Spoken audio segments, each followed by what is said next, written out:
Good Good evening. evening to you at home or in your vehicle, or if you are on the road or at work or listening on the radio or on the internet in Dominica or abroad. Thank you. Thank you so much for choosing Q95. Irving, I believe your mic is open. You should mute your mic. So this is the Global View on Q. A very, very warm welcome to all of our Q family listeners at home and globally. I'm Sheridan Gregoire, Mr. G. It's Tuesday, 30th December 2025, the 50th Tuesday of 2025, and it's 8 p.m. in the studios at Q95, the big station. We're live on our radio frequencies on QTV. Please follow us on Facebook and on YouTube at Q95 FM Radio. Share the live, like our pages. Our on-air phone numbers are on the homepage of our website at www.q95da.com. Get the latest breaking news and reviews on Q95 because you know it's true if you hear it on Q. So we continue to revive the spirit of graciousness, love, peace, prosperity, and unity among our Kalinago and Afro-Caribbean brothers and sisters. It is, in fact, our 50th Global View on Q show for 2025, and we continue to engage with our local, regional, and global Q family listeners and friends of Dominica at home and abroad. With me tonight, Justice Dr. Irving Andre and former Dominica UN Ambassador Crispin Gregoire. We will undertake an in-depth review of the current situation in Dominica and the Caribbean in view of the ongoing I say curious, electoral reconfirmation process in Dominica.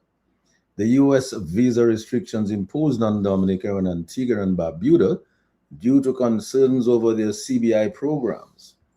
The president of Dominica's response to the U.S. visa restrictions and the U.S. Venezuela conflict and the repercussions for the Caribbean on the action of the U.S. against Venezuela due to what the U.S. calls narco trafficking and Nicolas Maduro's anti democratic posture.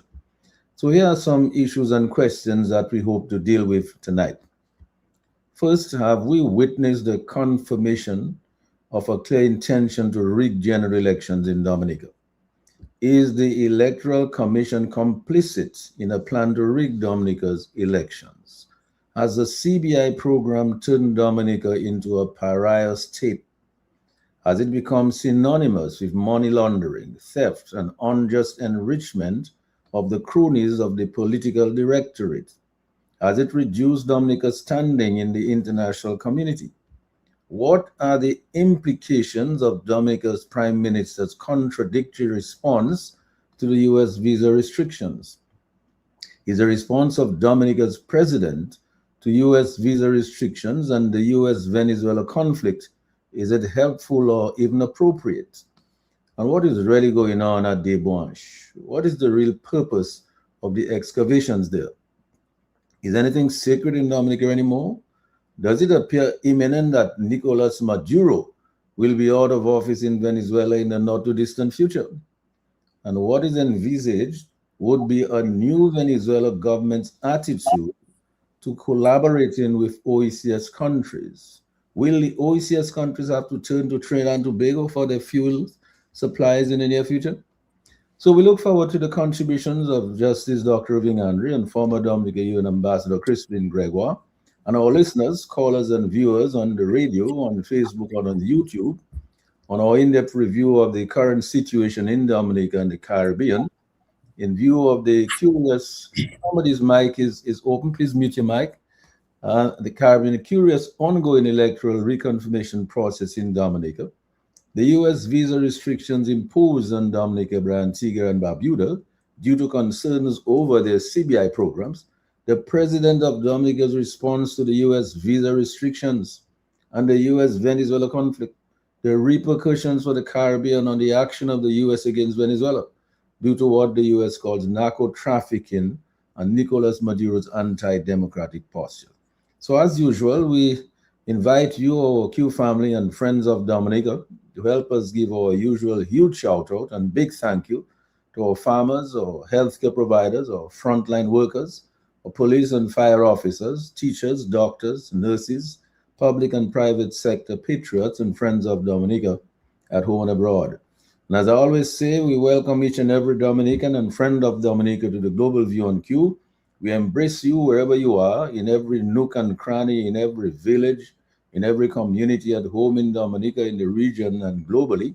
Thank you, Sherwin, for keeping us on the air. Thank you, Lambi, on the console directing the traffic. We will take your calls. As you know, the people's voice is always a priority on Q, under the Global View on Q. So call us anytime during the program, and Lambi will signal us when you call. My co-host and panelists will expand and deliver on their own ideas tonight. I go now to Justice Dr. Irving Andre for his opening remarks. Let's get the ball rolling, Dr. Andre. Yes, and we'll get it rolling by saying good evening and compliments of the season to all your listeners, to Brother Lamby, to Sherwin, to yourself, and to all who's taken the time to listen to us this evening. It's good to be alive these days. It's good to be able to talk, to think, to walk, to listen, to eat, and all these things which we take for granted. It's also good that we can view critically certain essential issues that afflict or affect Dominica's body politic. Let me say that this is obviously the season, historically, that we celebrate and we offer peace. Note the word, please. Peace to all men and women of goodwill. And obviously, the peace we're talking about is not a cynical peace, one which is hoisted on some petard because it is convenient to do so, but we are talking about a genuine, heartfelt peace to all persons, irrespective of their race, irrespective of their political views. That is the peace that we aim for. That is the peace that we are talking about. Mr. J, you're seeking that we speak, express some views on a number of topics. The four critical ones are as follows: reconfirmation, visa restrictions, the relationship between US and Venezuela, as described by our president, and we'll have something to say about that, and the tragedy which is called debauch. Mr. G, the fact of the matter is, if you look at Dominica as this wonderful tapestry of greenery and all the wonderful colors under the universe, then you must say regrettably that the main strains of that tapestry is corruption in its myriad forms. Let us take the whole reconfirmation process. Let us look at the backdrop of that process. It started with a cynical email, was it not, in 2008, in which a senior lawyer, note the word please, a senior lawyer, wrote a letter talking about the electoral legacy of our then Prime Minister if the Electoral Commission was allowed to do its job and cleanse the voters' list. That was the beginning of the end in terms of free and fair elections in Dominica. Thenceforth, like a plague of biblical proportions, Dominica's landscape was made bereft of anything which can be described as useful or legal in terms of people being eligible to vote. The electoral laws were violated. They were interpreted in a very cynical, self-serving fashion, with the result that hundreds of Dominicans, their passages paid for, many of them, or if not all of them, given a little handout, spending money to come to Dominica for one central purpose: not to cast a vote which reflects their conscience, but to cast their vote in a most cynical and illegal way to ensure that the election results are guaranteed. So you have, for example, where a member of the electorate, the political directorate, had or faced an uphill battle to winning. You had hordes of voters descending on that constituency with the primary purpose of distorting, free and fair elections. Oh, they tried to justify it in all different ways. They cynically relied on a Canadian case which had absolutely no application to the Dominica situation. They did so with impunity, aided and abetted by, quote, law enforcement. Can you believe that? There were anecdotal stories of persons coming from Guadeloupe and Peepwee on the backs of a turtle, whatever it is. And when they arrived on the shores of Dominica, they were escorted by members of the police force to polling stations.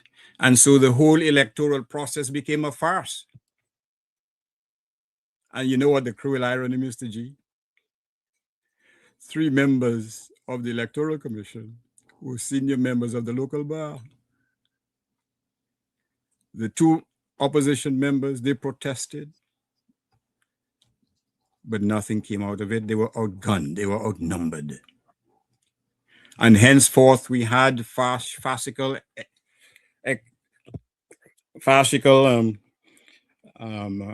so-called advances in terms of electoral reform. We've talked about the Byron report in the past. We've talked about the consultation and the bogus nature of them. And the most recent manifestation of the attempt to guarantee the result of all elections, it is now euphemistically called reconfirmation. It should be called a reaffirmation of the intent to steal the elections. The most recent figures I've heard, for example, Mr. G, indicated that 9,000 persons applied to reconfirm. Now, we are talking about persons on the list who were there illegally on the strength of the previous legislation. Was that list cleansed? No, it was not cleansed. The only thing which was cleansed from the list is the imprimatur of legality. An illegal list, and the powers that be decides that the way to have free and fair elections in Dominica, to have persons who were on the list illegally confirm that they intend to vote illegally. Well, that process has been normalized and legitimized. The electoral list has been weaponized against the forces of free and fair democracy in Dominica.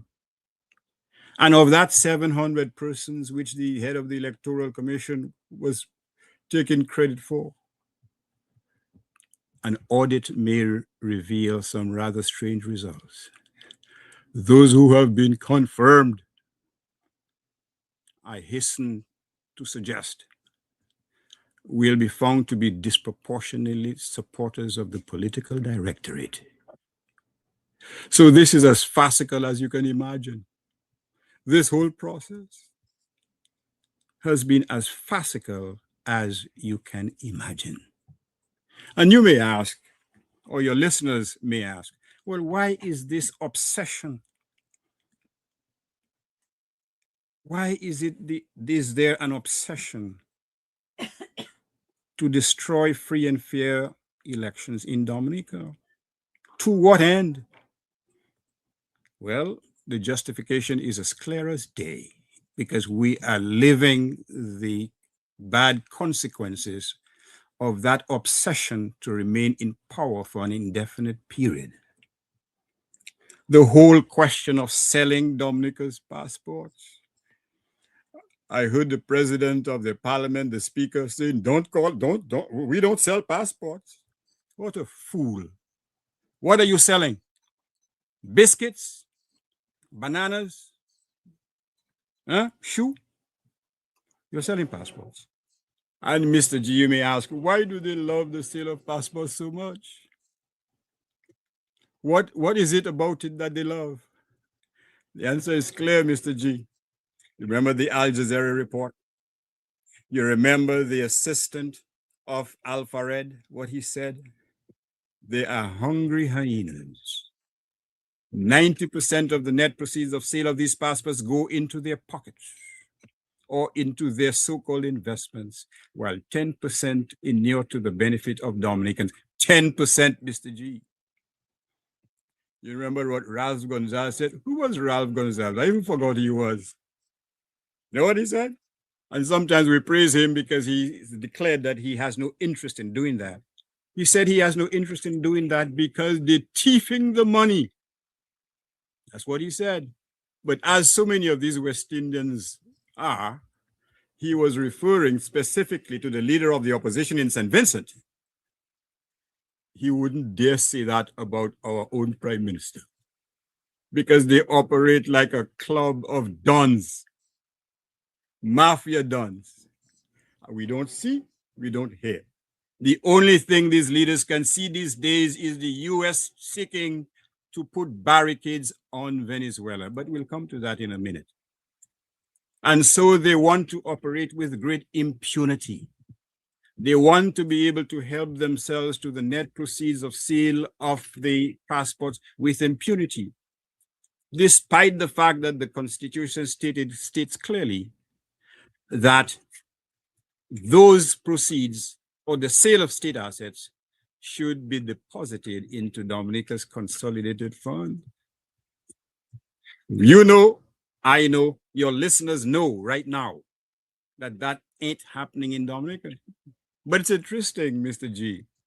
Remember recently, sometime in October of this year, the Prime Minister stated that they have taken all necessary steps to cleanse the sale of passports, to make it acceptable in thine sight, as if they received some biblical admonition that they should do so.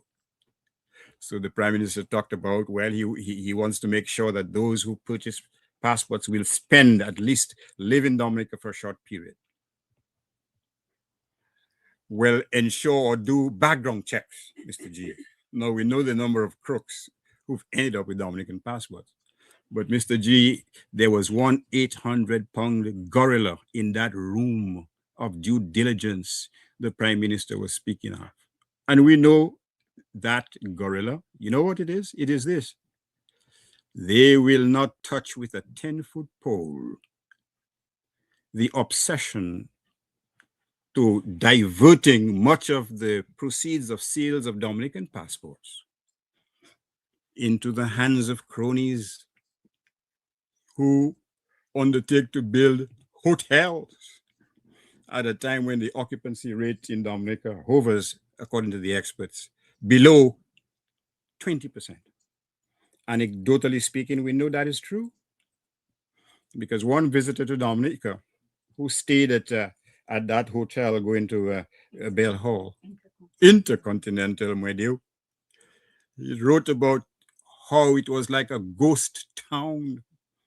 He was the only one at that hotel. So we know there is no real economic justification for the building of those hotels. It's to hide the money. And this is the central justification why they ask, and some of their supporters do, if not CBI, then what? They have an insatiable appetite in terms of maintaining the CBI program, because who are the major or the biggest beneficiaries? Themselves. Accounts in Dubai, multi-apartment buildings elsewhere. And you remember what Zampoli, I almost said Zandoli, but I am wrong, that's not his name. Remember what he said in a lawsuit in New York? The money is being hidden in mysterious accounts. And that's why he filed the lawsuit, because he said, because most of the money, or much of the money, is being hidden in mysterious accounts, he had to resort to legal action to get his 30 pieces of silver. I'm sorry, $30 million as a passport seller and as his commission. Now, let me ask you this, Mr. G. You're a man of great knowledge and wisdom. Which Dominica underground on the street get $3,000 as opposed to $30 million commission on the sale of Dominican passports? That privilege is taken away from Dominicans. And there are myriad things which could benefit Dominicans on a whole with these monies? A much needed raise, for example. The improvement of the service at the hospital. Here's another example. Providing jobs for persons, providing loans for entrepreneurs in Dominica. None of that has been undertaken. No bid contracts, giving every Dominican who's qualified a free opportunity to win a contract in Dominica. We're not talking about in China, We'll come to China. Dominicans are not even being given a fair share in their own land. C'est socialisme nous qu'a parlé aux ça c'est socialisme qu'a ça. As somebody told me once, socialism not true. That is where we are. You may not like to hear it. Some of you don't like my head. Then again, you probably don't like any other part of my body. But that is the ugly reality that currently exists in Dominica. Dominicans are not even being given a fair share to partake of this wealth being generated by a primary Dominican resource. And some of you may say, well, I like my PM. But what we have seen is a total desecration of all those assets we revere. We hold sacrosanct. Thank God, Mr. G, they haven't sold our passport, our parrots. Huh? Thank God, Mr. G, they have not neglected our state buildings, such as the Prime Minister's office on the Morn, such as the library. Thank God that there is a rat infestation, a termite infestation, which provides cogent proof as to the attitude of these folks insofar as maintaining Dominica's indigenous institutions. Whatever happened to the Jean Reese's building? Did they show any type of reverence? Considering the reputation of this woman, this author, in the world of literature? No, we don't give a damn about that. We want a building, a Tower of Babel. An example or a piece of evidence that we live in the times. I'm not a biblical scholar. You might better ask Pastor Rodney of Sodom and Gomorrah. You may ask, well, what is left? Isn't there something that we should be proud of? Don't we have a president who is from the Kalinago territory, the first member of the territory to hold such an exalted position? Ah, Lord, Mr. G. Even there, let me say this, our president has brought the office of the presidency into disrepute. She has brought the office of the presidency in disrepute. I'll come to her recent comments about the Americans bullying Venezuela. But didn't she decide that Dominica should not have an opposition, once again, contrary to the Dominican Constitution? She did. Didn't she make some comments blaming the opposition for all the issues and problems with the CBI? She did. And what is her most recent pronouncement? The US is bullying Venezuela. And she said, thousands of Chinese should come to Dominica to settle, Mr. G. Can you believe that? Next thing I hear, they will be drinking chow mein or eating chow mein in Q95. Or is your station Q95, Mr. G? I'm not sure. You're taking it over. But let's dissect what she said. It is not because she's the first member of the Kalinago territory to be a president that she should be immune from direct criticism. That statement was made in China. She was being hosted by China. And guess what? She parroted the official Chinese position on all these issues. But you know why that is so, in my view, disgusting? disgusting. Maduro, if it's the same Maduro, there may be two sisters' children, I'm not sure. There's one Maduro, as we used to say growing up, one Maduro who threatened to invade Guyana. And he threatened to invade Guyana for oil. Oil. I'm not talking about a bad stomach. For oil, Mr. G. So our president is accusing America of being a bully and suggesting that it is because they want Venezuela's oil, but you put on a blindfold when faced with the clear, uncontradicted evidence that Venezuela was getting to invade Guyana. For what? Not for the massive bread, but for oil. Mr. G, there's a certain word, I'm not a doctor, I'm not a medicine person, but somebody told me there's a word called hypocritimus. Hypocritimus. I don't know what's the meaning of the word. You're a man of great wisdom, you will find out what that word means. That's what she's saying. And guess what she's saying? America is a bully, and she's saying that in China. Mr. G, have you heard of the word tenement, the words tenement square? Mr. G, don't pull out your YouTube or whatever it is. Over 300, some said thousands of Chinese clamoring for democratic reform were not bullied. They were butchered right on Tiananmen Square. What about the Tibetans? What about the Uyghurs? What about the Philippines who are being bullied? What about all these indications that it is better to deal with the devil that you know than to deal with the one you don't know? So our president is saying, Gaso, come, bring thousands of Chinese to Dominica, to hell with us. Huh? We have visa-free entry to China. To do what? To visit? That's about all. Because there's a history in those countries regarding the treatment of certain persons. The president has bring the reputation of her office into disrepute, assuming without deciding that it was prudent for her to comment publicly on these issues, which again has brought Dominica into a bad light.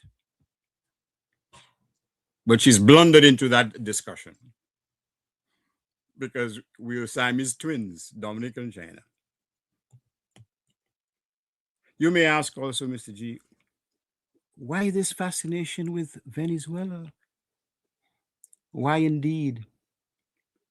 Somebody might say, oh, Dr. Andre, you're being misleading. What about Petrocaribe? Well, let's talk about Petrocaribe. Tell us who has benefited. Tell us about the cheaper gas that we have been able to purchase on account of Petrocaribe. Ask yourself one central question. Those of you who are listening, whether you agree with me or I don't care. Who has really benefited from Petrocaribe? Let me tell you, those who have gotten free gas from Petrocaribe, those who dole out free gas to their friends, those who've been able to use Petrocaribe friends to go to the US Virgin Islands to shop, these are the persons who benefited from Petrocaribe. Probably the Kalinago people benefited after all. Did they not get $10 million from Maduro? Huh? Probably they can come and tell us how they spend that money. They got nothing. Therein lies the problem. They maintain their silence, most of them. There's a representative who said nothing. Has the president ever commented on that at all? Of course not. Because they don't want to upset the Godfather. You remember the same Gonzales. who spoke with a sense of righteousness. Somebody called Anil Roberts revealed that he was benefiting financially because Venezuela was a tenant, allegedly, in one of his or the family's holdings in St. Vincent. And you see the problem in the Eastern Caribbean. They make a big fuss about the Trinidadian Prime Minister not showing unanimity. Pure nonsense. Pure nonsense.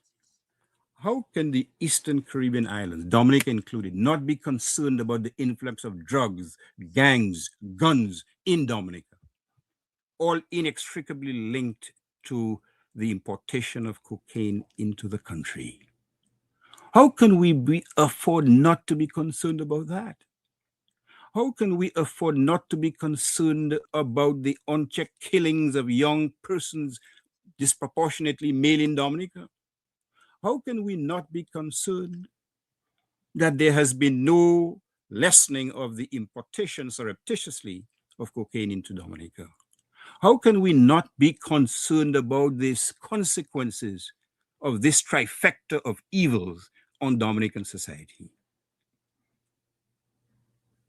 What we are concerned about is the silence of the lambs, those who know what's happening, but they have a stake in what is happening.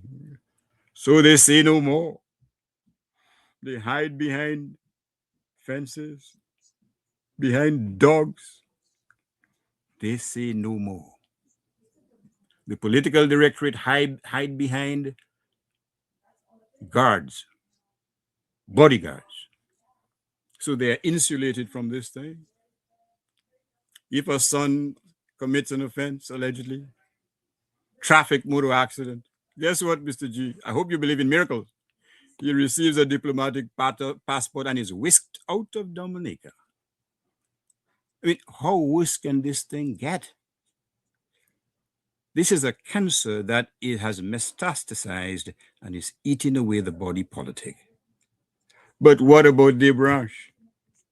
Debranche is the most recent manifestation that there is no reverence, no respect for those cherished assets that Dominica has. I remember Debranche well. I used to live in Portsmouth when I started going to the grammar school. I remember the truck drivers racing up Debranche Hill, truck drivers from Portsmouth to Marigot. I remember when you reach right, you go across that bridge, the air becomes rarefied, almost pristine. The landscape looks almost like a bouquet of flowers. The waters from the river flowing down with a whiteness which was virtually unimaginable. One would assume situated on the main road then, and to a certain degree now, surely there should be protected. Surely this monstrosity should not be the first impression that a tourist sees when he or she comes to Dominica and is being driven to Roseau. No consequences, no EI, nothing of the kind. No effort to obtain an alternative location to harvest the rocks. If in fact that's what they're doing, you can be convinced. I am not convinced.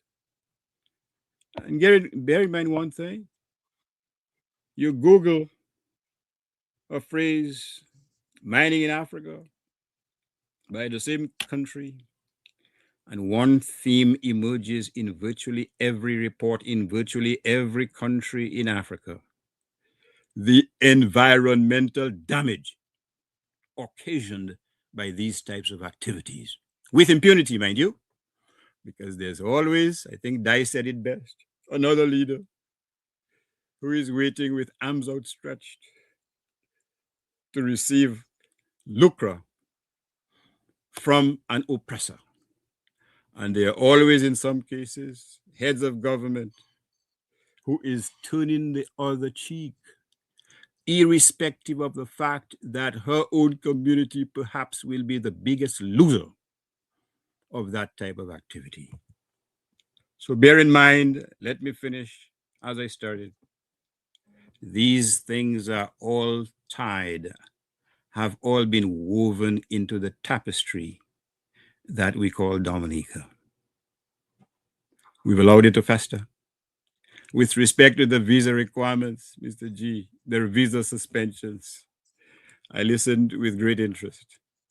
I heard it was said that Dominicans had gotten the Americans to rescind. Oh, Jesus. We know that's not true. Why would they rescind it? They would not. England has taken action before. The Europeans are on the threshold of doing the same because they understand that the only way to prevent persons violating their laws, immigration laws, is to devalue those CBI passports. To make sure that someone will not pay 100,000 US or whatever it is, I don't know, to come into a certain country that they could not come into under their own passport, the passport of their island or their country of origin. And given what's happening in this world today, it is not surprising. Indeed, forces in Dominica, most notably people like Lennox, Linton, and people like Dr. Fontaine and others, have warned against precisely that.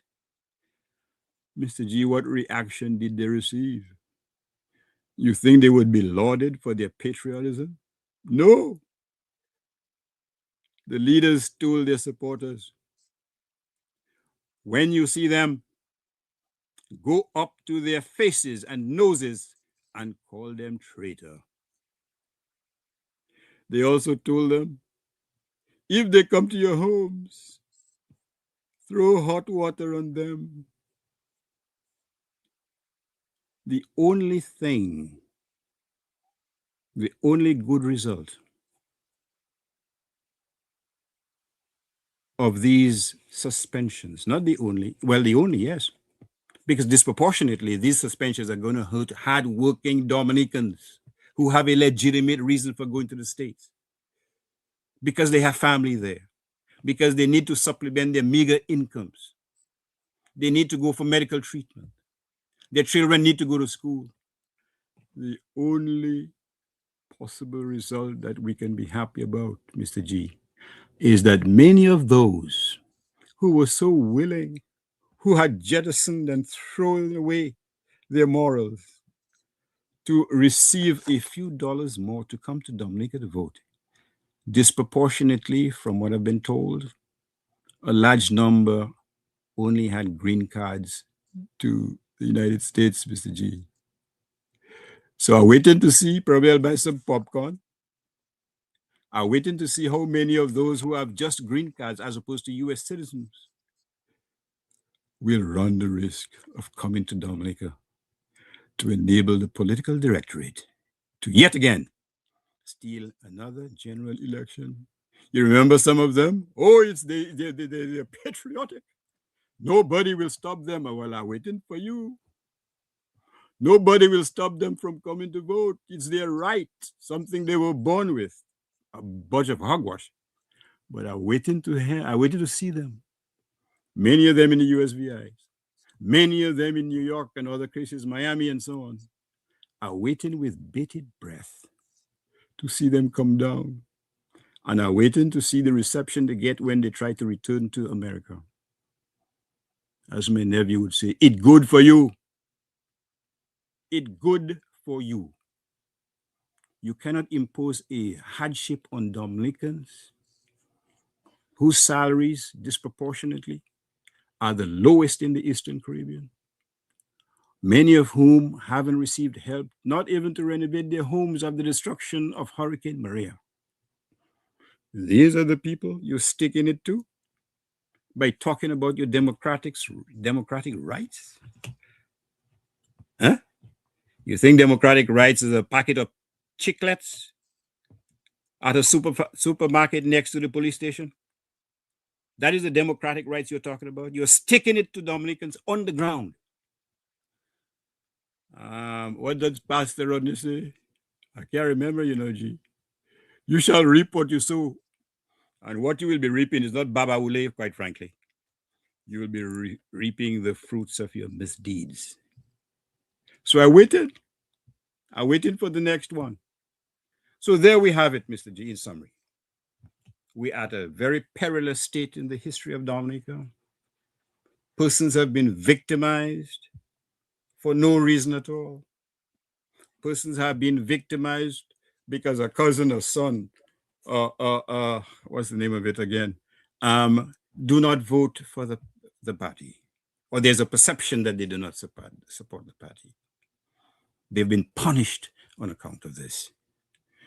And some of us go in church and say, Silent night, what a lovely night, holy night.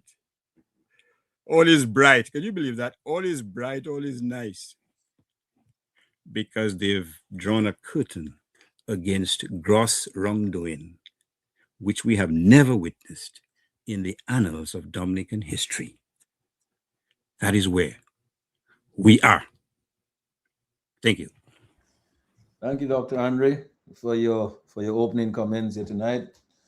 I mean, really, you covered quite a bit of an area there, and we will come back to some of those, the details of some of those that you covered.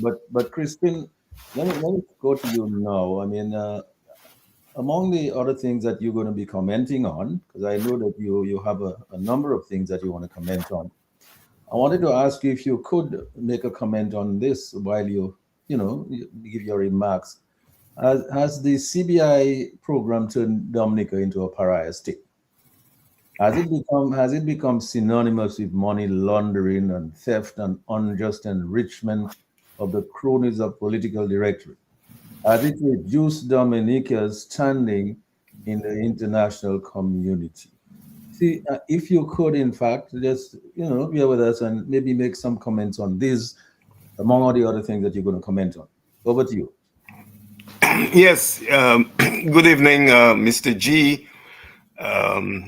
Good evening to my fellow panelist, Dr. Irvin Andre. And I want to say good evening to all the Q95 listeners. It's really an honor to be on this last program, the 50th program, Global View program. And it's the last Global View program of 2025. Looking forward to 2026, Mr. G, and hopefully you will pick me to be a panelist in the next year. It's a really packed agenda here that you have put before us to discuss, and I simply want to say that Dominica is at a crossroads. We have been at a crossroads for a few years. But I think we are reaching a point where we are Tuashime. Mr. G, you remember Tuashime? Yes, I remember Tuashime. Famous place on the Granby Road. And I think that's where Dominica is. And, there were some praise singers who liked the phrase, if not passports, tell me what? Well, people like me have been warning over the years. It's at least 15 years I've been raising concerns about the CBI. And sometime around, I think it was about 2011, the New York Times quoted me in saying that I'm not a fan of the CBI. Will never be. And I don't think that CBI is the pathway for the future of Dominica. Why? Because there are many risks with CBI. And one of the foremost risks, Mr. G, is that we are approaching a situation when there'll be more economic citizens than natural born Dominicans. And that to me is a gross problem and lack of foresight of the administration. They love selling passports. It's like selling candy, and the result, they get money, but they can't account for the money. They allowed the developers, the same passport agents, some of them double as developers. And that's important because not all of the passport sellers are developers, but some of them are the ones that make the lion's share of the money. And they sold the governments of the 5 countries something called the real estate option. You know, the CBI program was started under the government of Mary Eugenia Charles in the 1980s.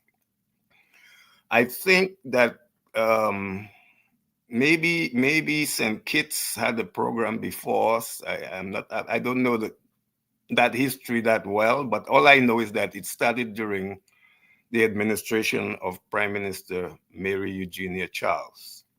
And at the time, the focus was on getting Taiwanese. We had diplomatic relations with Taiwan, and it was an avenue to get Taiwanese a second citizenship because they've always been worried about what China will do to Taiwan. So a lot of Taiwanese in the 1980s, the mid 1980s, they began buying Dominica citizenship. And after the Freedom Party was voted out of office in 1995 by the UWP continued the citizenship program. And they actually made an expansion of the program, and they allowed Russians to buy passports. And I've seen a list of over 200-300 Russians who had Dominica passports during the UWP period. Fast forward to 2000 to now, and the program has really grown. And in particular, around 2012, 2013, when the CBI countries were able to get what is called visa-free entry into the European Union or the area of the world that we call Schengen area. And that's an area that has about 27 countries. So when you enter one country, say you enter Germany, once you've entered Germany with a CBI passport or a passport from Dominica, which is our focus here tonight, you could travel to any of the 27 countries without ever seeing an immigration officer or a customs officer. You are in a space that allows free movement. And that is what has been the selling point of the economic citizenship, that you could travel to countries without having to get a visa. And our program has grown because of that. And I see the numbers of people who are getting citizenship every year. And the numbers have grown. And I think if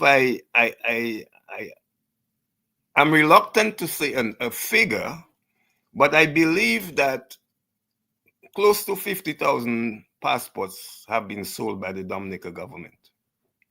50,000.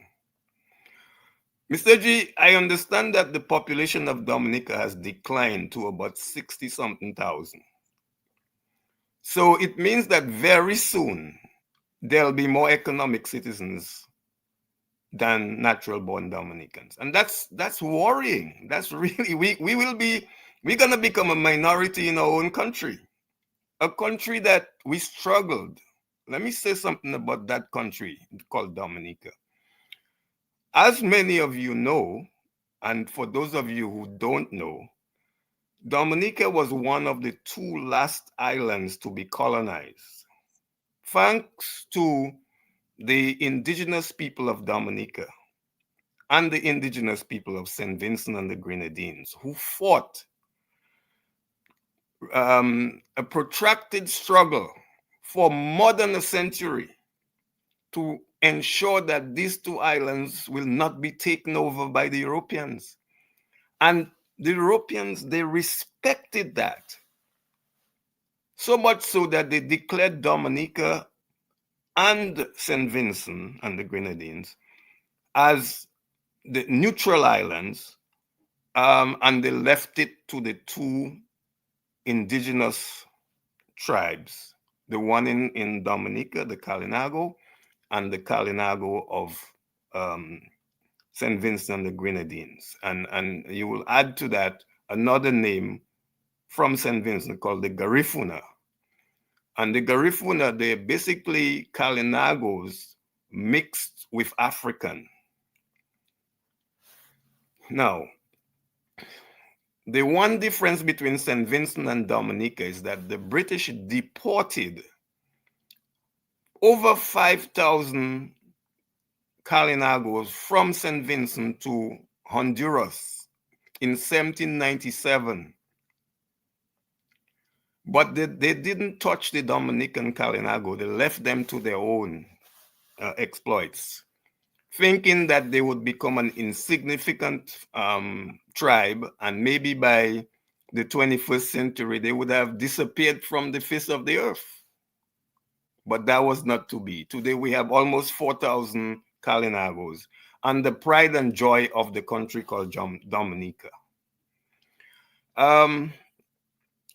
So, Mr. G, if I were to focus now on the CBI, I would say that the sooner that Dominica can begin to think of a future without CBI, the better. Because if not CBI, well, I'll tell you what, those people who say if not CBI, I'd like to ask them a question now. What do you think of CBI today? Has CBI been helpful to you? Has CBI brought a travel ban from the United States to you?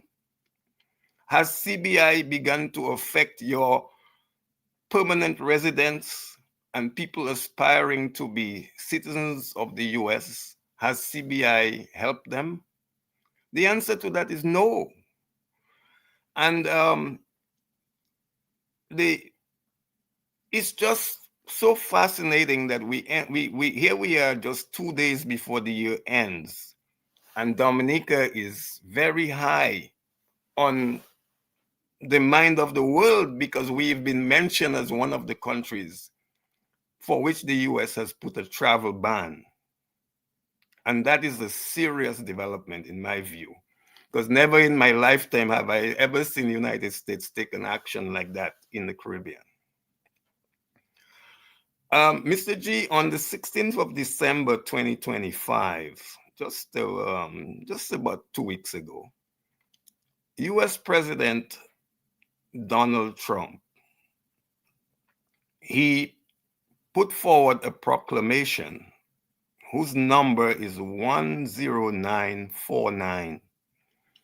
And the title of that proclamation says, restricting and limiting the entry of foreign nationals to protect the security of the United States. And the unfortunate reality is that two Caribbean countries, one of them called Waitikubuli, Dominica, for those of you who don't know, Waitikubuli is the name of the Kalinago for Dominica. And Antigua and Barbuda. These two countries have been singled out by the US for posing a security threat to the United States because of the CBI programs. And I want to use this opportunity tonight to just say some things from the proclamation of President Donald Trump. He says here, and this is very important. See, a lot of people, when they hear of the proclamation, and those who are savvy enough, they go and they look for it and they find it on the internet, and what they do, they go through it, they scroll down to where it mentions Dominica and Antigua and Barbuda, but they neglect to focus on the information before those countries are mentioned.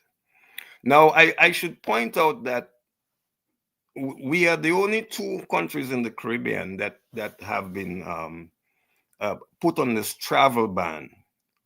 But many of the other countries are African countries, and they have their own set of challenges. And but the President Trump, he says, and I'm quoting him. He says, according to the United States law enforcement reporting, foreign nationals from countries named in this proclamation have been involved with crimes that include murder, terrorism, embezzling public funds, human smuggling, human trafficking, and other criminal activity. So you can see, and let me just go a little further. I'm quoting the president here. He goes on to say, many of these countries are ranked in the top third of countries for criminality and widely unreliable foreign civil documents and lack of authoritative criminal information make it extremely difficult for United States screening and vetting authorities to assess prior criminal activity and other grounds of inadmissibility. And last quote, last thing I can say from his history. He says, finally, some of these countries have offered citizenship by investment without residency, which poses challenges for screening and vetting purposes. As an example, and he goes on to give you a good example, he says, as an example, a foreign national from a country that is subject to travel restrictions could purchase CBI from a second country that is not subject to travel restrictions, obtain a passport in the citizenship of that second country, and subsequently apply for a United States visa for travel to the United States, thus evading the travel restrictions on his or her first country. Additionally, United States law enforcement and the Department of State have found that historically, CBI programs have been susceptible to several risks. These risks include allowing an individual to conceal his or her identity and assets to circumvent travel restrictions or financial or banking restrictions. Mr. G, I say to the listening public that you are savvy enough to go on the internet and find President Donald Trump's proclamation and read it for yourself. And don't let these politicians in the Caribbean bamboozle you to tell you, oh boy, we talking to them, man. We talking to State Department and everything will be okay, man. Don't worry, man. Well, everything is not okay. And I'll tell you, those policymakers in Dominica, they're trembling in their boots right now, scared of what is coming. It's not about just the travel ban, you know, Mr. G. I'll tell you, as far as Dominica is concerned, the United States is very concerned about many things that's happening on that little island. One of them is the lack of free and fair elections.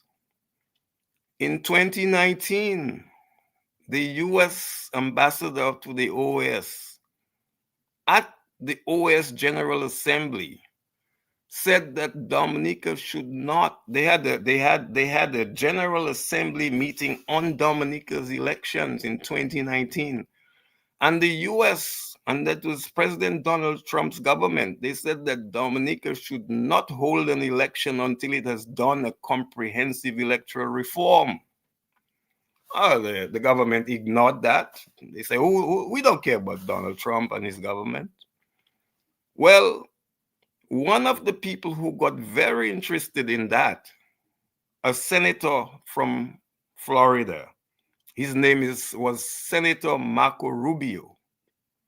Today, he's the second most powerful man in Washington.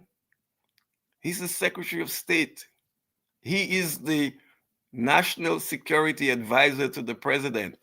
And he is the architect of that proclamation I just quoted from. He's the one leading the charge.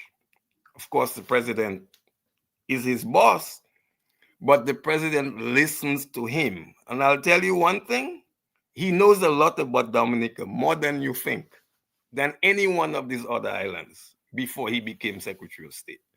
He knew about the fact that Dominica has problems with having a free and fair election. So the US concern with Dominica is not just about CBI. It's about the money for the passports as well, which the Dominica government is not able to tell us how much money they have earned and where it is. From what I have been told, Mr. G, a lot of that money is held in banks in Dubai. And you know, over the years, the government has done things that really have caused concern to the international community. One of them being the dishing out of diplomatic passports to crooks and criminals. This has been going on for years. And I want to highlight a particular case from the CBI, which helped to really tarnish Dominica's image abroad. There is a man from Iran. He was an intelligence officer of Iran. His name is, some of you know his name, Ali Reza Monfared. An intelligence officer is basically a spy. That's what they do. An intelligence officer is a spy. This spy bought a Dominica passport, and then once he had that in his back pocket, he wormed his way into the highest level of the Dominica government to the extent that he was given a diplomatic appointment. So he bought immunity from the Dominica government. So they made him ambassador to Malaysia. And Dr. Andre mentioned in the Al Jazeera expose where they call the Dominican officials hungry hyenas. These are the guys who were pushing passports okay. So Monfared now, do you know what he was doing? He was breaking United Nations Security Council resolutions that had put sanctions on Iran for their nuclear program. And they couldn't sell their oil. And Monfared was one of those who was an operative helping the Iranians to sell their oil. So they would bring tankers of oil, and on the high seas, they would transfer the cargo from one tanker to another. And that was what Monfared was doing. And he became a close associate of the Dominica government. Until one day, the Iranians asked the Cubans to tell the Dominica government that this man they are holding in Dominica, Monfared, they need to hand him over.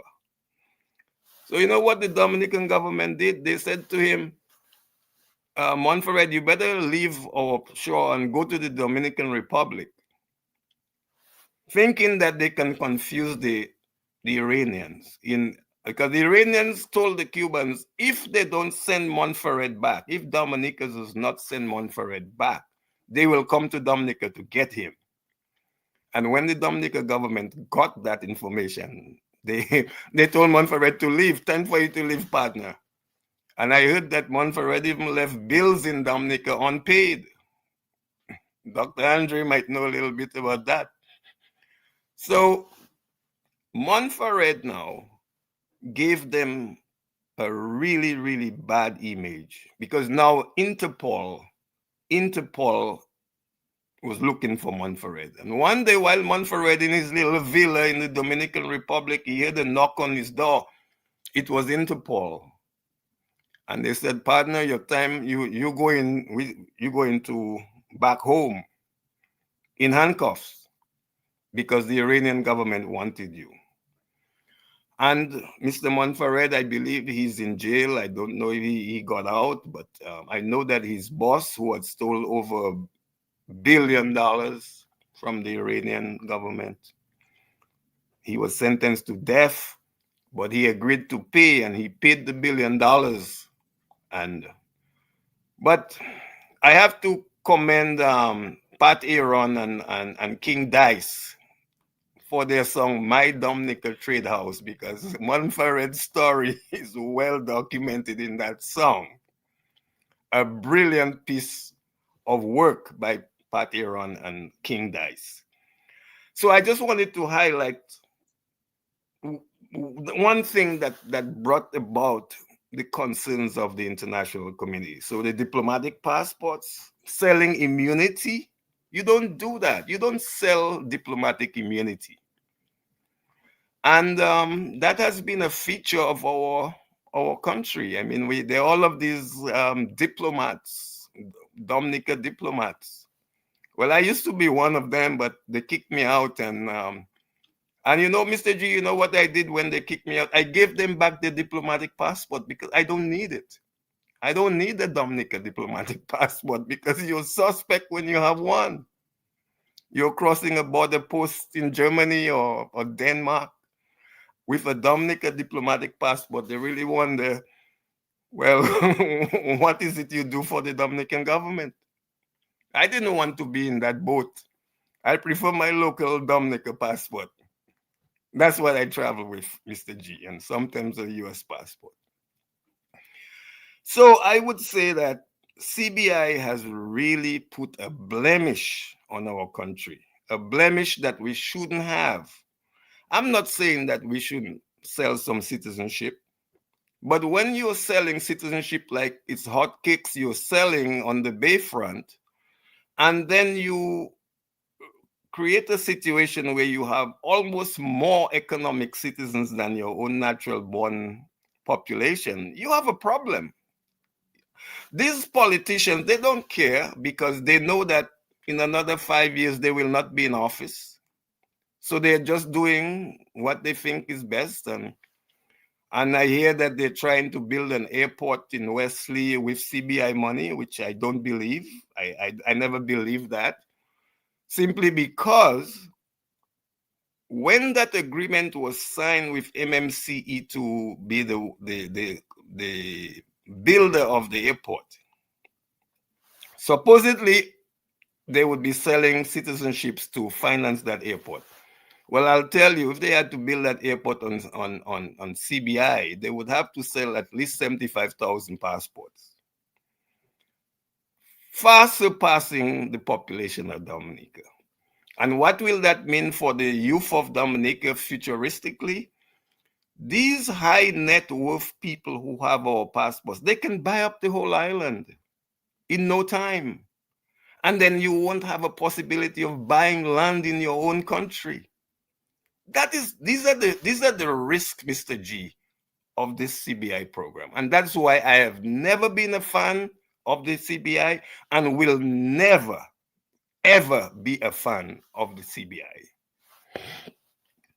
Now, I've talked about President Donald Trump and his proclamation, but I also want to talk about the European Union on CBI, because there have been developments from September 2025 to now. I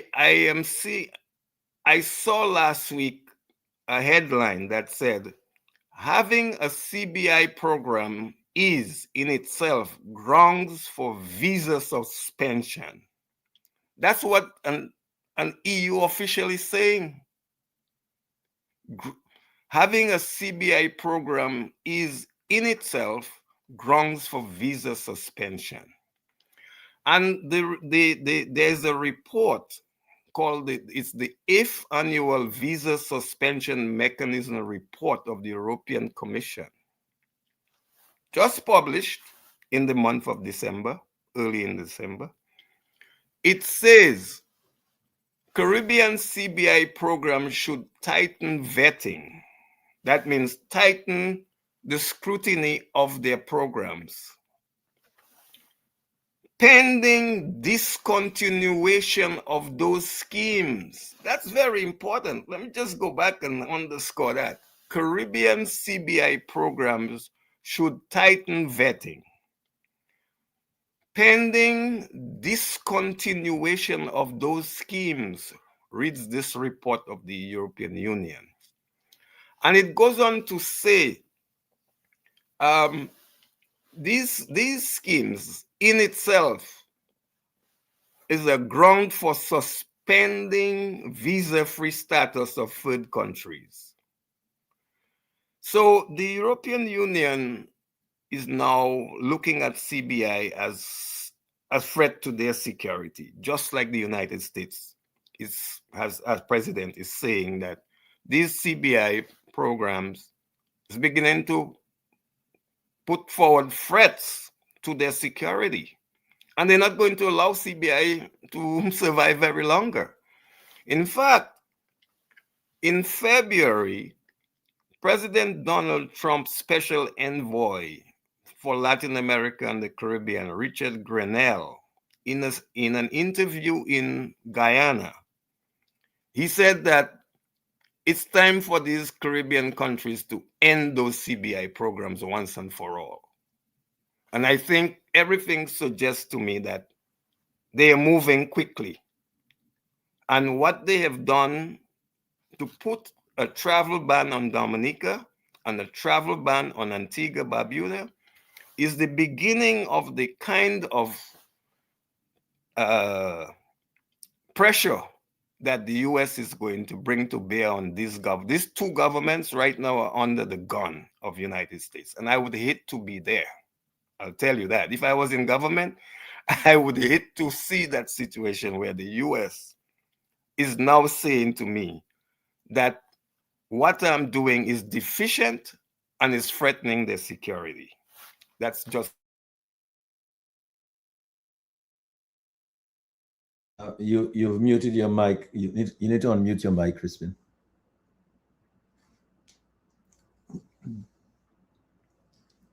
You're still muted. You need to unmute your mic, Crispin. Oh, yeah. Sorry. I'm very sorry about that. I just touched my mouse and it shut it muted me for a minute. Now, I was just saying that you gave us a fairly long agenda, and I know Dr. Andre has done very well to cover most of it. I certainly am. I don't have the intellect of Dr. Andre, so but I would say that I will put in my little 5 cents to add to Dr. Andre's thing. And he talked a little bit about the confirmation process that's on the way for so-called electoral reform. I say so-called because I am one of those people who have said from the beginning that this electoral reform that was handed by the government to the people of Dominica was a farce, a sham, totally without credibility. Mr. G, you see those bills that were passed on the 19th of March in the Parliament of the House of Assembly of Dominica, those bills really belong in the garbage bin because they were not designed to give free and fair elections in Dominica. And I have never been supportive of the behavior of the Prime Minister of Dominica, where he felt that he's the one to give Dominicans electoral reform. For God's sake, you come from a political party, and the free and fair elections is the business of political parties. Now, it's not for you because you're in government to think that you can take the lead, and no, this is a multi-party process. And you've been fighting against electoral reform for 15 years.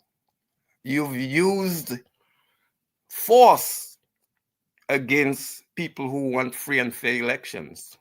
I experienced it myself. I was in a protest for electoral reform right by Macmillan's gas station when the police unleashed tear gas for no reason at all.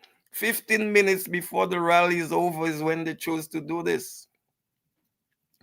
And the police of Dominica have become sort of the army of the Labour Party, which is, they forget that they're civil servants and that they're supposed to at least give a veneer of non-partisanship, but they have now become the armed wing of the Labour Party government.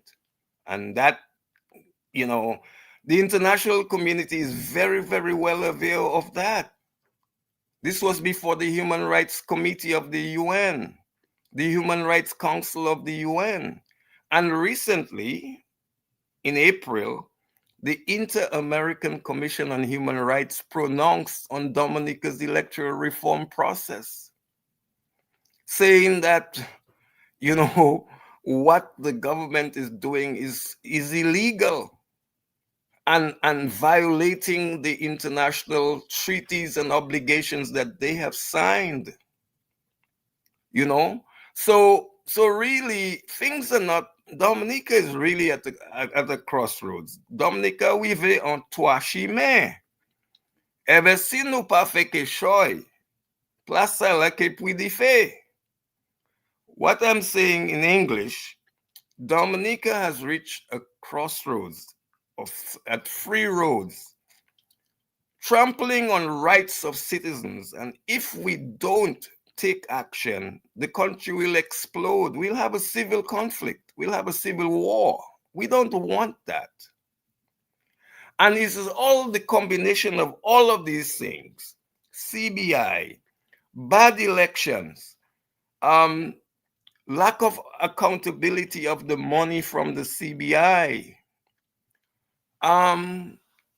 politicians getting rich, wealth, politicians taking bribes.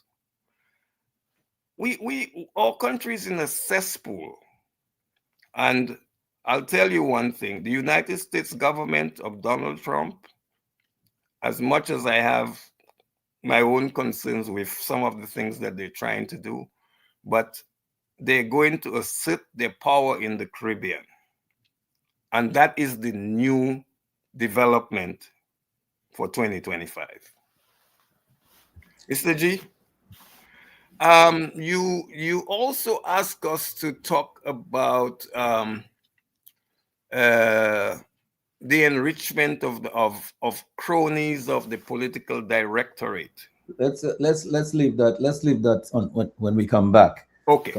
I wanna go to Lambi and ask Lambi to give the people the numbers so they can call in and interact with us if they would like to. And when we come back, we will talk about this, and we will also talk about the U.S. conflict with Venezuela and the implications for the Caribbean region. Lambi, give out the numbers. Yes. Good evening. The numbers are 449-3095, 449-3096, 449-3097, 616-4257. Those are all local numbers. The overseas or international number is as follows: 305-432-9624. Let me repeat that overseas number again: 305-432-9624. The numbers are altogether 449-3095, 449-3096, 449-3097, 616-4257, 305-432-9624. I think we have a call on the line, so let's take this call. Good evening, caller. Thanks for joining us, and you've been very patient. Go ahead, please. Caller, are you there? No response. Go ahead, Mr. G. All right, so maybe the caller will call back in a minute. So he'll just make us a sign when he calls, he or she calls. I will take the call. So let's take the call now. Please go ahead, caller. You need to open the line so we can get the call number. The line is open. Oh, so maybe they're not paying attention. Okay. Okay. So all right, let's get going. Dr. Andre, let me come back to you now.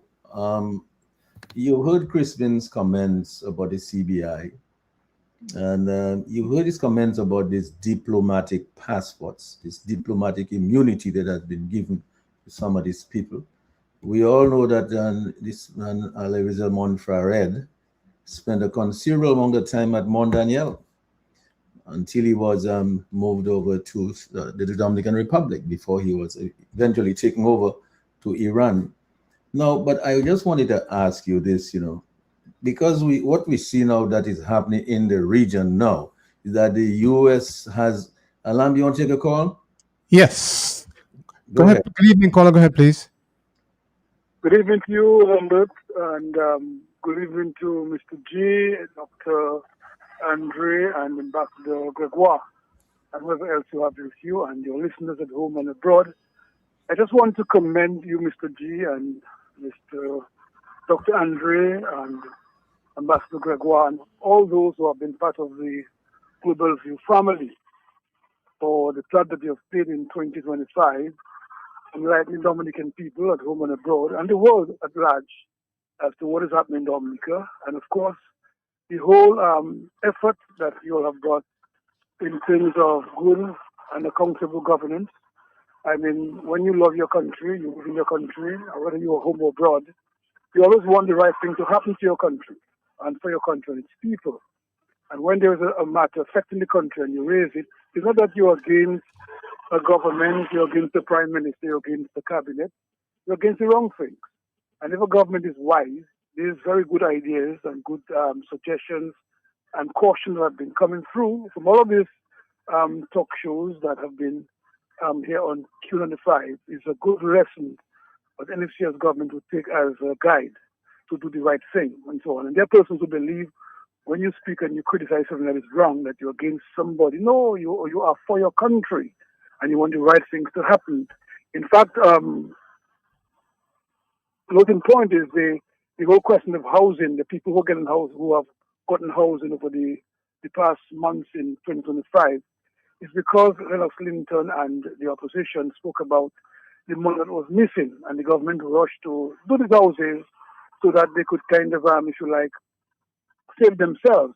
So those who are in houses, they may not like the opposition, they may not like what we are advising, but because of the opposition, Lennox Linton point of view on the matter of missing money from the CBI, that's why they're in a house today. And so they have to recognize that the work that has been done by the Global View and all the other talk shows on Q95, and people talking generally, are of course in the interest and benefit of Dominica. So I want to commend you all guys, wish you all well, and all those who have been on the Global View. I mean, to name everybody tonight might just be a whole night, but to say that they have played a good part and to thank them and to look for their wise counseling and suggestions and advice in 2026 and beyond.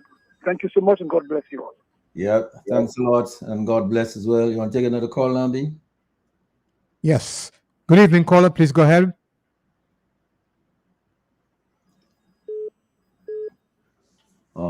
The caller is not paying attention. Yeah. Is the caller there? Hello. Yes, good evening. Go ahead, please. Good evening to everybody on the panel. Good I evening. just have a question for my own information and education about that CBI. Now, when the passports, who issued those? I'm asking all questions and then you will answer them. The passports, who issued the passports? Now, if you give me 6 passports to sell at 100,000, I'm just giving a bogus figure. After I sell those 6 passports, what do I do with the money? Who I give it back? I go to the treasury with it? Is there somebody who checks it and say, well, I gave you 6, it's $1 million, $1 million go to the treasury. Who checks that? I'm trying to get that information because I'm not clear, because I want to know who issued the passport. So if you give me 6, I have to account for 6. Who do I account to when I get that money from the 6 passports? Where do I take it to? Do I take it to the treasury? Whom do I take it to? And then when you keep giving the passport, is there somebody who has a record? So you give me 6, you give Jack 20, you give so 29, and you know you have that amount out. You give out that amount of. So what happens? I am a little confused. I need to be educated. If Mr. Crispin Gregor, whoever knew, please explain to me. Thank you very much. Yeah, Yes. thanks a lot for that question. Good question. Good question. Mr. G, can I respond? Yes, but just hold on 1 second. Let me just take another call from Lambi and then you respond to all of them. Yeah. Go ahead, Lambi. Good evening, caller. Thanks for joining us. Thanks for your patience. Hello. Go ahead, please. Go ahead. Hello. Yes, please go ahead. Good evening. Good evening. Good evening. Good program. I am the one that suffered the worst at the tear gas at Macmillan. I am the guy who had the pickup, and they actually bombed me in my pickup sitting because there was 3 canisters in my pickup.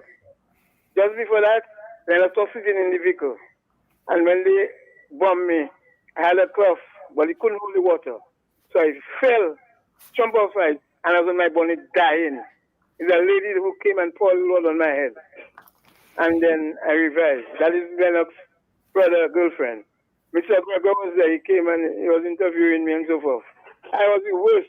All of that time running the vehicle, but I was sitting at the back of my vehicle, putting my banner say for Dominica Lugro, Scarlet must go, and it was printed. I actually painted. So there was at me when I came. I was dancing. I had a saw and a hammer, and they didn't like. They said break no entry. I parked in front of the sign which marked no entry. That is the place I work. I live, Castle Street, and they did that wickedness to me. But I leave them in God's hand. And the judge and police lying like dog. See them police? That's what the end. God is good. Thank you very much for taking my call. Yeah, thanks a lot for your call. I'm sorry about the treatment that you received. So, Crispin, you want to take the Yes. question? Well, let me say to this last caller that I'm so sorry to hear of your experience and the trauma that you went through that day. And I remember your vehicle. I remember I was there, and I just want to say to the man, but there's one thing that's important, and that is, you showed them that you're not afraid. You're not afraid to stand up for your democratic rights, which is provided under the Constitution. The Constitution calls for free assembly, and we don't need any permission to attend a rally. In fact, the police should be giving protection to the protesters, but they treat the protesters as the enemy. And this is not going unnoticed. And I have sent a message to the Dominica police. They have to desist from the behavior of behaving as the army of the Labour Party, because their image abroad is very, very bad, and they need to take steps to clean up their image, the Dominica police, those that go harassing people when they protest. Now, so my brother, your efforts and the efforts of the others, what did it realize? Yes, it forced the government to do the reforms, even though they didn't do the reforms that they're supposed to do. Those reforms will continue. We're going to continue calling for free and fair elections. And the worst part about this electoral reform, the two most important elements of the electoral reform were thrown in the garbage bin by the government. One is finance regulations for how much money we spend in election campaigns and the disclosure of where that money is coming from. The opposition don't have to do that because they don't have money. But the people in power, they have millions of dollars that they're spending on elections. Why in a poor country? And then when election is over, people have to guay? Come on. It's time for that kind of elections to be over and stopped. And maybe we will need outside intervention to stop it so that we can have free and fair elections. Now, the lady who called before, she asked two very important questions. Who issues the passports? Well, the passports are actually issued by the police immigration department, but under instruction from the CBI program. So the CBI program is the one that approves who gets the passports. The actual issuing of the passport is done by the immigration department of the police, and then the economic citizens get their passports. Now, where does the money go? Does it go to the treasury? Well, historically, the money used to go to the treasury. I remember in the days when the passports were like $100,000, there was no real estate option at that point. All the money went to the consolidated fund. But these passport operators, some of them, the bigger ones, like Montreal Management, like Range Developments, these two companies I have mentioned, MMC and Range, they are Dubai-based companies, and they have the lion's share of Dominica's citizenship program. And they came up with a clever idea, which they are selling to all 5 countries, which is called real estate option. Some of you may have heard the Prime Minister mention on their program on Kyrie that he concurred that the real estate option, these companies building housing and other projects on Dominica, real estate, and they not only do they build housing, but they retain the ownership.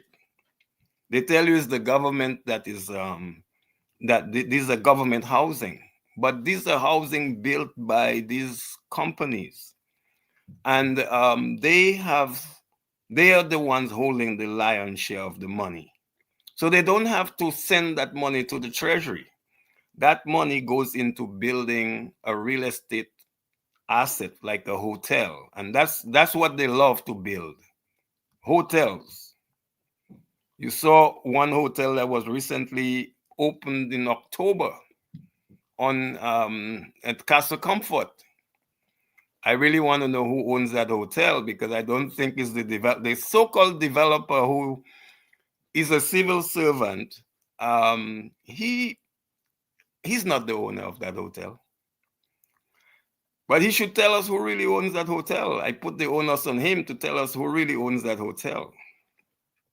So these people who are doing real estate options, they're the ones holding the money. So the lion's share of the money they are holding. And just to give you a quick example of that, and we only learn these things from a famous court case in New York Supreme Court, New York State Supreme Court. There was a case which Dr. Andre mentioned about a man called Paolo Zampoli. He claims that he was part of the idea to come up with the Kempinski Hotel at the Cabritz. They did something crazy at the Cabrits. They took our national park land and gave it to this company to build a hotel. That is, you don't do that. You don't take national park lands and give it to a company and you go and you change the law. And what is most hurtful for me is that that company, Range Developments, is now saying that they own Portsmouth, the most important asset of that bay. They sold 800 passports. They raised 180 million US dollars. I don't think that I'm not a quantity surveyor or an architect, but I'll tell you that hotel there, I'll put a 50 million US dollars price on it for everything, including the furnishings. So that means there's $130 million unaccounted for. I want to know where it is. Who got it? I do know that Mr. Asaria and his business partner, they each got $30 million for themselves before the hotel was built. And I believe there are other people who were involved in that cake sharing. So I want the US now. I want the US Treasury to tell us more.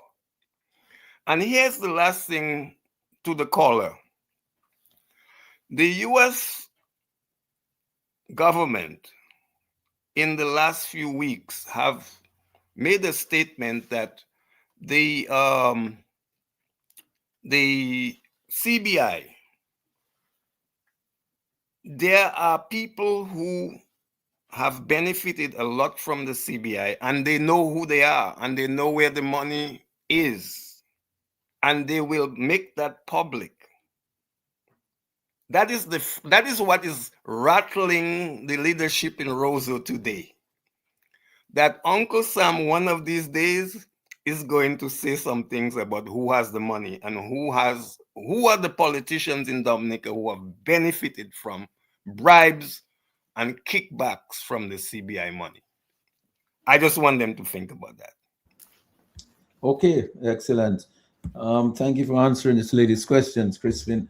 Dr. Andre, I believe you may want to add something to that, but I just wanted to ask you this because you know we're running out of time soon.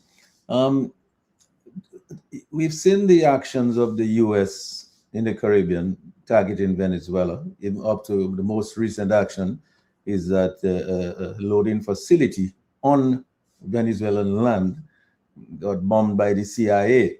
We don't have any confirmation from the government of Venezuela that occurred, but the U.S. government has reported that.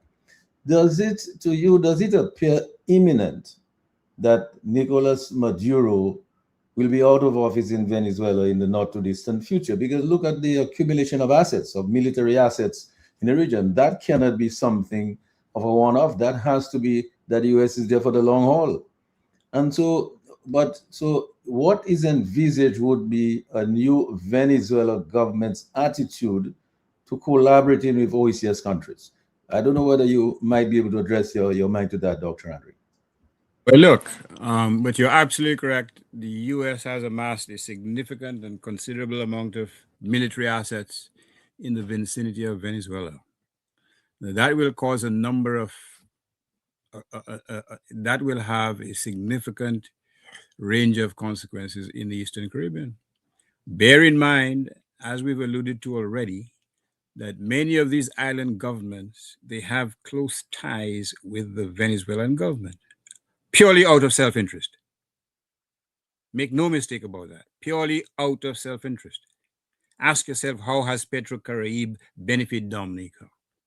Ask yourself, who in St. Vincent has benefited from Maduro's generosity? Ask yourself, who is paying the price in these islands in terms of drugs which come from Venezuela and other countries, to be quite honest with you. Right here in Dominica, drive-by shootings, persons, quite frankly, targeted, apparently to a point where in certain communities there is a list of persons who are next to be slain. This is the inconvenient truth that we hate to talk about. Barrels of guns discovered, but not the perpetrators, just the barrels of guns. And that we ordered the RRS to come in. Let me ask you, what has been the impact of the presence of the RRS in terms of the gun trade, illegal gun trade, and drug trade in Dominica? Talk to me. What has been the impact? Virtually nothing. It continues unabated. So we are paying the price. We are paying the price for this problem. And it's kind of ironic that the typical argument in support or opposing what's happening, and no one is making excuses for the US, they have always promoted and protected their interests from time immemorial. But the fact of the matter is, why are they casting aspersions on the Prime Minister of Trinidad and Tobago? After all, she is just 7 nautical miles away from Venezuela. After all, there is burgeoning crime, although it's been lessened, apparently, as of this year. But the toll still continues. Kidnappings, assassinations, the destruction of the livelihoods and the futures of young people and others, elderly persons, innocent victims, all gone too early in their lives. They have to deal with that significant fallout out as on account of that trade, that illegal trade. So who are we to preach and pontificate to the Prime Minister of Trinidad and Tobago about Caribbean solidarity? So what about people's solidarity? What about solidarity with respect to the safety and security of your own citizens? Huh? Are you prepared? Do you prefer to speak of the solidarity of your pockets in terms of the largesse from Venezuela?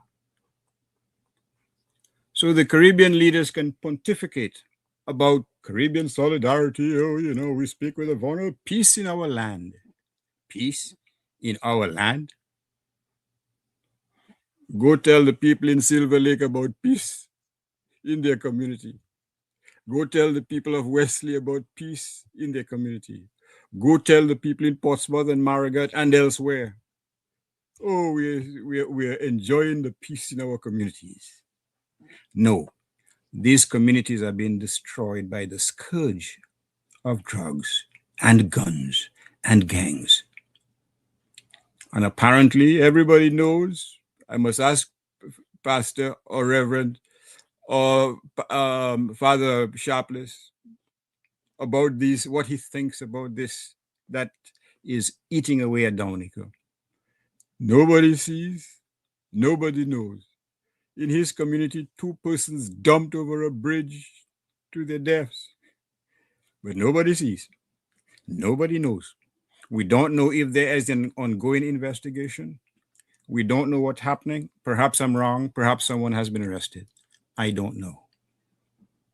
So this is what we have to be concerned about, the safety and security of our own people in their own communities. It's hard enough that they have to subsist on a limited income, but to be plagued by the threats of violence and security and drugs. No leader should inflict that on his community.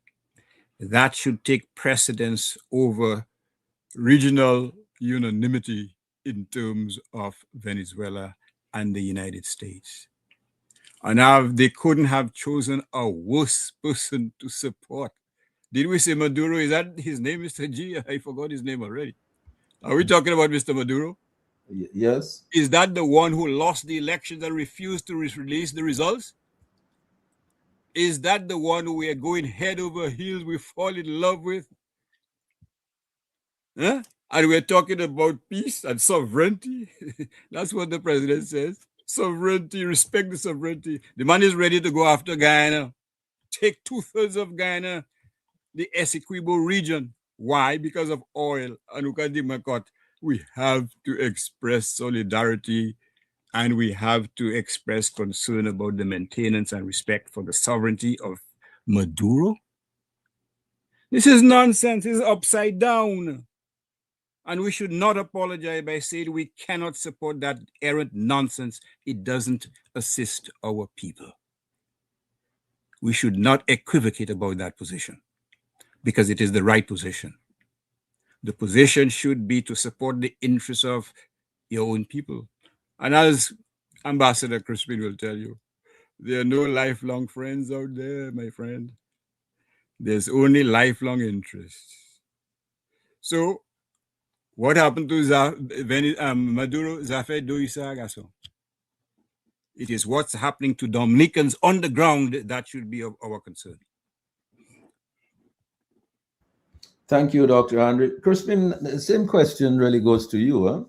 And I wish you would just spend a little time on that, because it appears that the US is in this for the long haul, that Trump has made up his mind that it seems as though it appears as though he made up his mind that Maduro must go. And the way he's gathered all his assets down there, and the thing that he's doing is wiping out all his boats and now targeting land targets. What does it appear imminent that Nicolas Maduro will be out of office in Venezuela in the not too distant future? And what do you think? What is envisaged would be a new Venezuela government's attitude to collaborating with the OECS countries? Because a new government that would replace Maduro would be aligned, I imagine, to the United States. Well, Mr. G, having followed very closely this Venezuelan situation and the U.S. Military pressure on Venezuela, I have drawn one conclusion, and some people say, why is it taking so long? They're concerned that the U.S. is taking a long time. We're talking since October. Of course, they have destroyed a number of boats. I saw a figure today of 102 people have been killed by this destruction of the U.S. military of boats, and a lot of these I'm seeing information that's suggesting a lot of these people who've been killed in these small boats are actually fishermen. But reading today in the UK Guardian, there's a very interesting article. It's called the title of that article is that Trump's shadow war in Venezuela grows, but country's strongman leader still clings on to power. And what I see emerging is this. President Trump and his military strategists, they would prefer not to put troops on Venezuelan soil, because that has a whole set of problems that would bring. Instead, their entire plan seems to be hinged on the idea that someone in the Maduro inner circle will defect and say, and according to the Guardian, it says, and say, and I quote, Maduro, you leave and we are forming a new government. The US is waiting for that to happen, and they're increasing the pressure. So I believe that we are almost at the end of the Maduro regime. A number of things can happen. One, there could be a military coup that could overthrow Maduro. Secondly, I don't see how the opposition will be thrust into office, because the military is still going to be Maduro's people.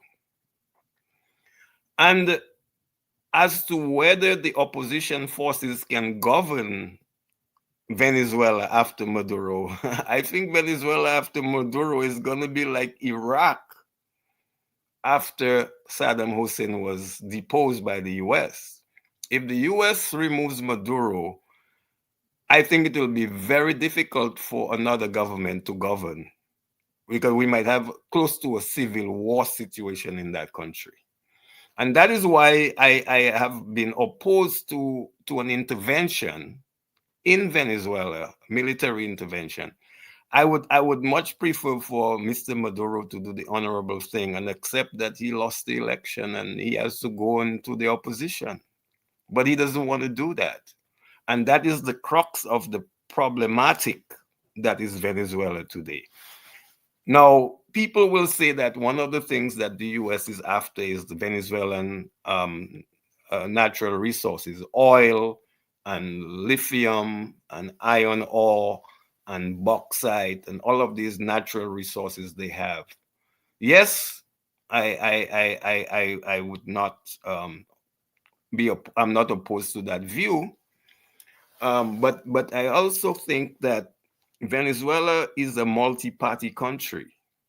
And when you have a multi-party country, changes of government comes by the ballot.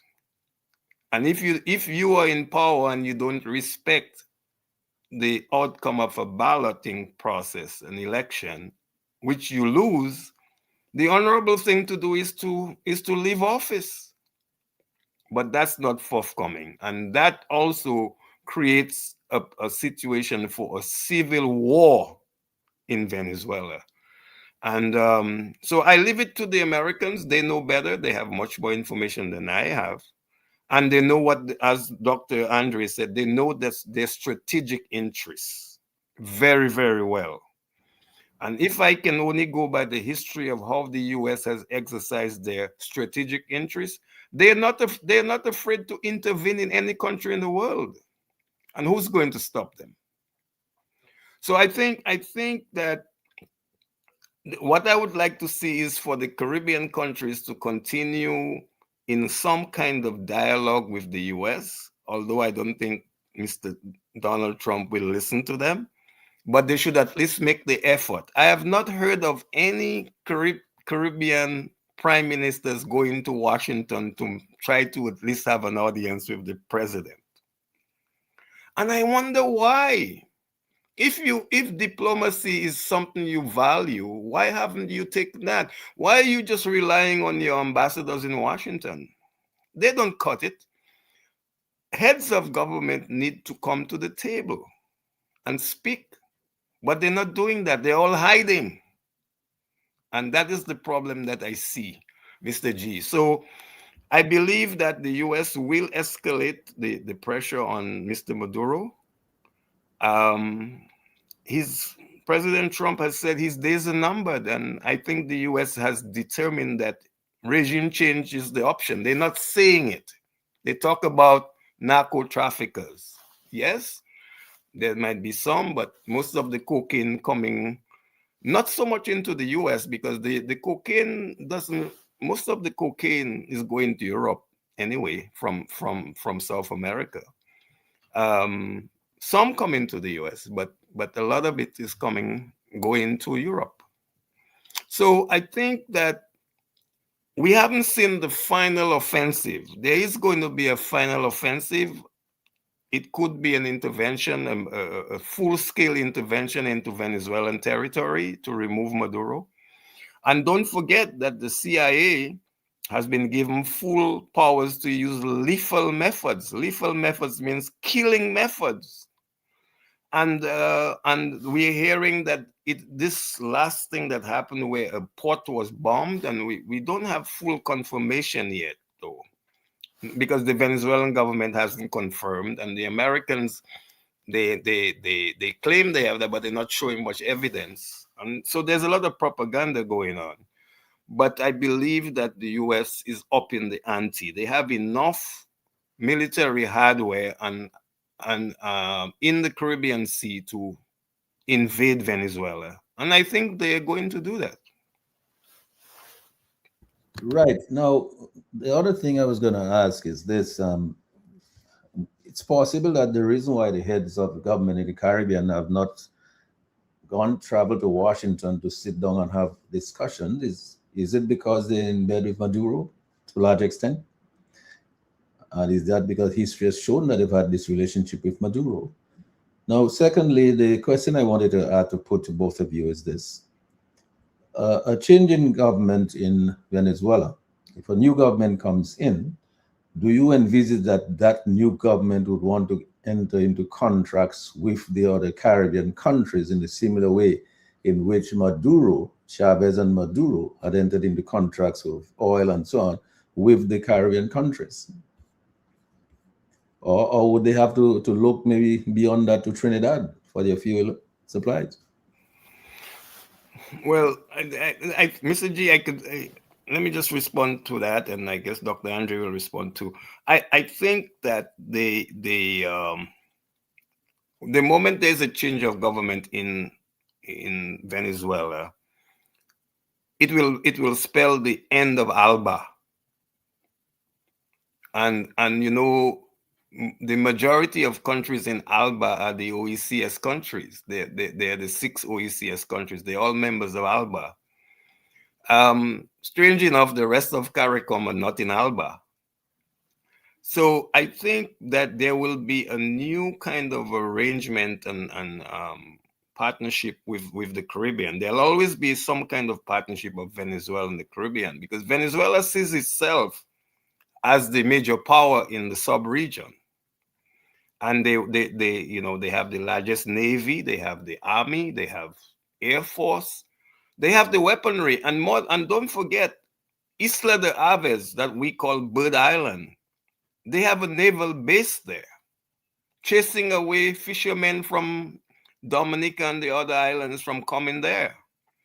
So, in a sense, and when I went to Venezuela, I've only been to Venezuela one time. It was during President Chavez's tenure.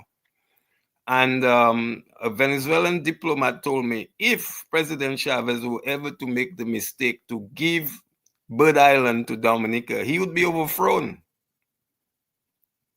And I want Dominicans to understand that.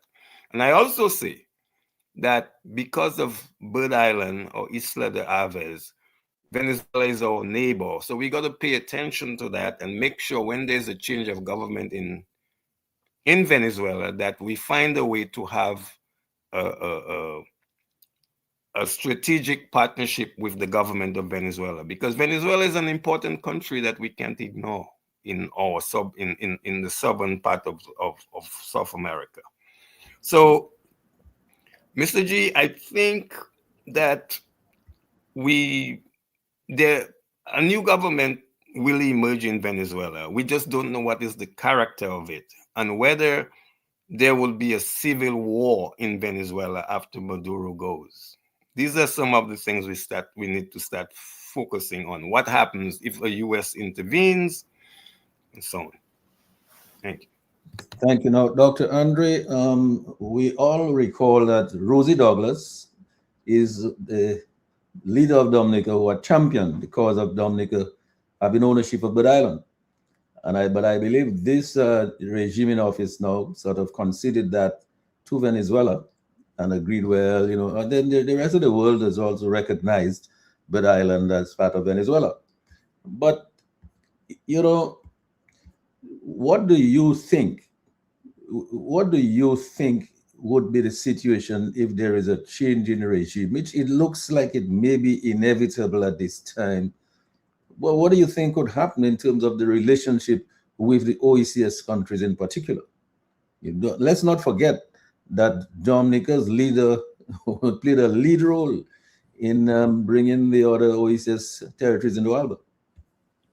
Well, there will be a redefinition of that relationship, and I can show you about that. First of all, I know we are speculating, but to the extent that there is a successful overthrow, exit of Maduro from the corridors of governance, where he should not be in the first place, I should tell you. Let's not mince words about that. Let me tell you this. These generals, like generals in most other countries, they may be wearing lovely uniforms, epaulets, red, green, gold, a whole set of stars, but the star that shines the brightest for them is the star of self-interest. If they see Maduro is going down, you think they would want to go down with him? You're looking at too many movies. They will want to protect their own skin and their own tooth. They will want to protect that cherished visa, that dispensation which allows their wives and children and relatives to travel to the States or Europe unencumbered without any harassment. They will protect that as if it was their most cherished possession. So the business about this standing and fighting to the last man, again, that is the realm of movies, in my view. They will see or they smell the coffee, and they will assist in the downfall or overthrow or the shifting of Maduro away from the corridors of power, because they will wish to endear themselves to the United States of America. Power has the ability of having people gravitate to it. You go, you support the person who will give you the most cherished possessions, who will use you as a surrogate to ensure the U.S. dominance of that community. And yes, there could be the threat of civil war, no doubt about that. There will be a period of instability, but inevitably that period will pass. There will be, especially if the forces of progressive democracy prevail, there will be a reaching out to those Caribbean islands, certainly to Trinidad. I mean, there are thousands of Venezuelans living in Trinidad, certainly to the other West Indian islands, because Venezuela will be seeking to recultivate its economic relationship with many of these islands, and then some, because they have something to sell. I mean, the best analogy I can think of, Mr. G, I mean, I'm dating you, is that famous calypso of Sparrow, Gin and Dinah, Rosita and Clementina. I bet it's something they're selling. So Venezuela will have something to sell. So they will still maintain a position of dominance in the Eastern Caribbean, as long as they don't threaten the interests of the United States. That has always prevailed. That philosophy has always prevailed in South America and in the Eastern Caribbean, whether it's in Haiti, whether it's Grenada, whether Dominican Republic, whether Cuba, the justification remains the same. No one threatens our overarching sovereignty over the region, especially now when you have certain superpowers who are trying to drive a stake in the heart of that historical relationship, who is trying to establish a new Don, a new boss of all bosses in the region, who will not just stop at bullying, who will go beyond that to maintain and seize control of these islands. So all our pontification about zone of peace or for sovereignty, all that is pure foolishness. Venezuela was trying to maintain or dominate Guyana, not a peek from these West Indian leaders. You pay. And now they want us to shake their hands for talking about you have to maintain the sovereignty or respect, self-interest, unashamed, in your face. You should be more concerned about your people than platitudes about peace in the region. That's my view. Well, we've come to the point now, Crispin, where it's time to wrap up. So your closing remarks? Yes, well, Mr. G, I would just say that one, on the question of the reconfirmation as the approach to a new voters list, it's really a travesty that the Electoral Commission has not done its work, and now the Electoral Commission, having not done their work, they now want to come and show that they're doing something. So they've passed this statutory rules ordinance, which forbids birth certificates from being used to confirm your name. When for you to register as a voter, you need that birth certificate. So why can't you use your birth certificate to reconfirm? That's the question that the Dominican people must ask the administration. And strangely enough, the Prime Minister in his press conference chastised the Electoral Commission for not using birth certificates, but up to this point, he hasn't changed the SRO that says that birth certificates are not legit piece of documentation for you to reconfirm your name. So let us be real. The administration must come clean, and don't wait for the US to tell you to get your act together on electoral reform. And that's what's going to come next, because Mr. Rubio, he's looking at this process that's unfolding in Roseau. I'll tell you that. And he's saying, what a farce. The government of Dominica is not, they're not prepared to give the Dominican people free and fair election. That is the crux of the matter. That is what this reconfirmation is all about. It is another effort to subvert the will of the Dominican people and to disenfranchise them. I'm using their term.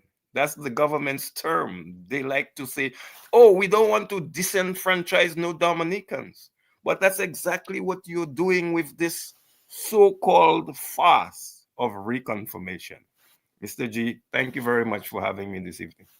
And thanks a lot, Crispin. Andre, your closing remarks, you have the final word. Well, let me thank the ambassador for his brilliant exposition this evening. I am proud to say that I have certainly learned a lot from what he said. I have to thank you, Mr. G.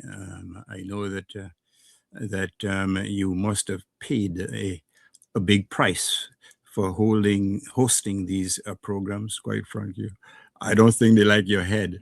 Probably they like other parts of you, but not your head, because quite frankly, you have put a dagger in the propaganda about free and fair elections, about sovereignty, and about empowerment of the people. Let me thank Brother Lambie. I know he himself has paid a personal price. I know somewhat of his personal history, quite frankly. And let me thank all of those who have dared to express their views, because doing so, they have paid a price. Not because they committed any crime, not because they steal anybody's chiclet, but because they have expressed their right to freedom of speech. And in so doing, they offer hope and salvation to a Dominica that has been pummeled to the ground by successive blows, evidenced by the reconfirmation process, by the visa restrictions, by our attitude towards the conflict between the United States and Venezuela, by the Desblanches fiasco. All of these collectively suggest that there is no interest being expressed, or nothing is being done in the interest of Dominicans on the ground. All of these issues, they reflect one overarching compulsion that events, or that what is masquerading as development, is basically self-interest. A road, a path of gold leading to the pockets of a few. And so what you're doing, it may not bring you riches, myrrh, fancy clothes, $4,000 suits, $193,000 vehicles, Gasson.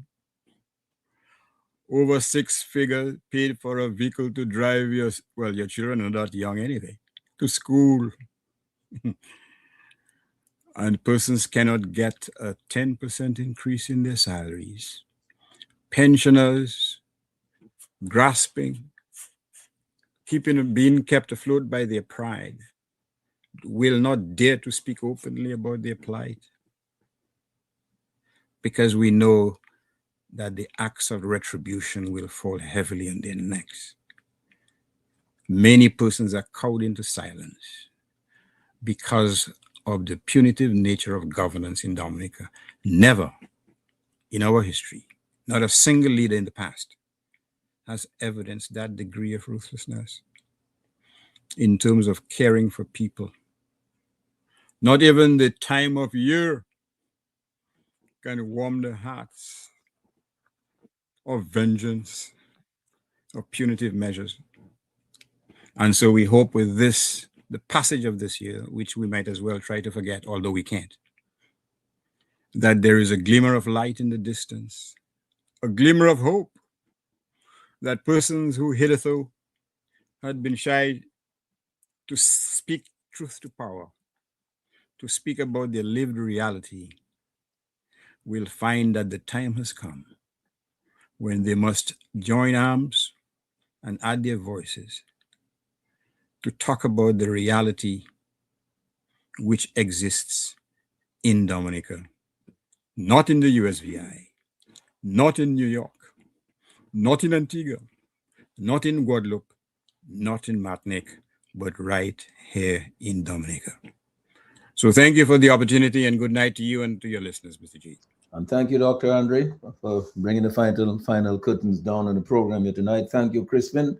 Thank you, Lambi. Thank you, Sherwin. Thank you, all of our listeners, all our viewers on Facebook and on YouTube and on the radio, in your cars and at your homes, on the internet. Thank you so much for sticking with us tonight. You just left for me to say thank you, gentlemen, and have a very pleasant night. Good night, everybody. Good night. Happy New Year to all. Happy New Year as Happy well. New Year to everybody. Yes. Okay. Right. Yeah, bye-bye. The Global View on Q, the big station. Insights into where the people of Dominica and the Caribbean came from. Understanding our past. Embracing our present. Charting the way forward into our future. Together, eliminating poverty. Embracing justice, peace, and togetherness. The Global View on Q. Networking Dominica with the rest of the world.